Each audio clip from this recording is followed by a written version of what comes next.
राधे राधे, जय श्री कृष्णा। मैं सीमा सिंह बड़ों को चरण स्पर्श, छोटों को प्यार और बराबर वालों को तहे दिल से नमस्कार करती हूँ। आज मैं आपको चैत्र मास के कृष्ण पक्ष की पाप मोचनी एकादशी की व्रत कथा सुनाने जा रही हूँ। चैत्र माह के कृष्ण पक्ष की एकादशी का नाम पाप मोचनी एकादशी है।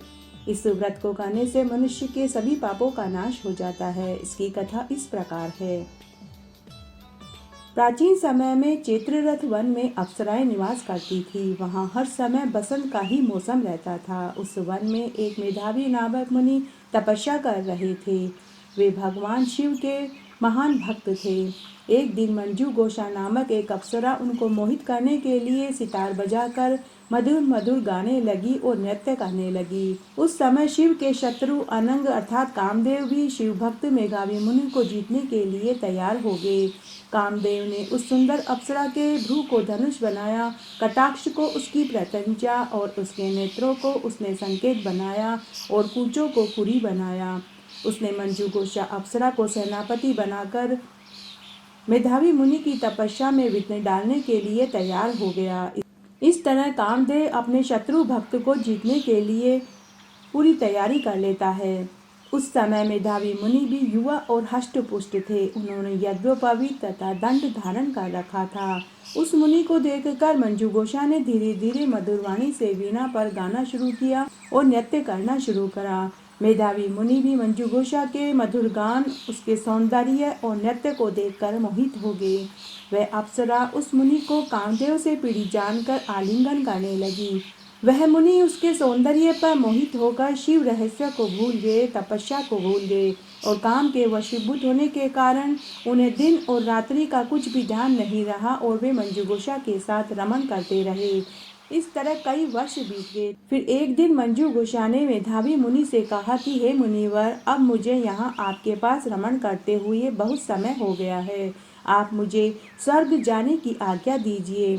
उस अप्सरा के ऐसे वचनों को सुनकर मेधावी मुनि बोले कि हे सुंदरी, तू तो आज इसी संध्या को आई है, अतः प्रातःकाल होने तक तो तुम मेरे पास ठहरो। मुनि के वचनों को सुनकर वह उनके साथ फिर से रमन करने लगी और इस तरह फिर से कई बरस बीत गए। फिर एक दिन उसने मुनि से कहा कि हे मुनि देव, अब आप मुझे स्वर्ग जाने की अनुमति दीजिए। मुनि बोले कि अरे सुंदरी, अभी तो कुछ भी समय नहीं हुआ है, अभी कुछ दिन और ठहरो। इस पर वह अप्सरा बोली कि हे मुनि, आपकी रात्रि तो बहुत ही लंबी है। अब आप ही सोच कर बताइए कि मुझे आपके पास रमन करते हुए कितना समय व्यतीत हो गया है। अप्सरा के वचनों को सुनकर मुनि को सद्बुद्धि प्राप्त हुई और वह समय का विचार करने लगे। जब रमन के समय का प्रमाण 57 साल 7 महीने और 3 दिन ज्ञात हुआ, तब मुनि ने उस अप्सरा को काल का रूप समझा और वे महान क्रोधित होकर तप का नाश करने वाली उस अप्सरा की तरफ देखने लगे और उनके अधर कांपने लगे, इंद्रियां व्याकुल होने लगी। तब मुनि उस मंजूगोषा अप्सरा से बोले कि अरे दुष्टा, मेरी तपस्या को नष्ट करने वाली, अब तू मेरे शाप से पिशाचिनी हो जा। तू महान पापिनी और दुराचारिणी है, तुझे धिक्कार है। इस तरह मुनि के शाप से वह मंजू घोषा अप्सरा पिशाचिनी हो गई। तब वह मंजू घोषा मुनि से बोली कि हे मुनिवर, अब मुझ पर क्रोध को त्याग कर प्रसन्न हो जाइए और इस शाप का निवारण मुझे बताइए। तब मुनि को कुछ शांति मिली और वे उस मंजू घोषा पिशाचिनी से बोले कि अरे दुष्टा, मैं तुझे शाप से छूटने का उपाय बतलाता हूँ।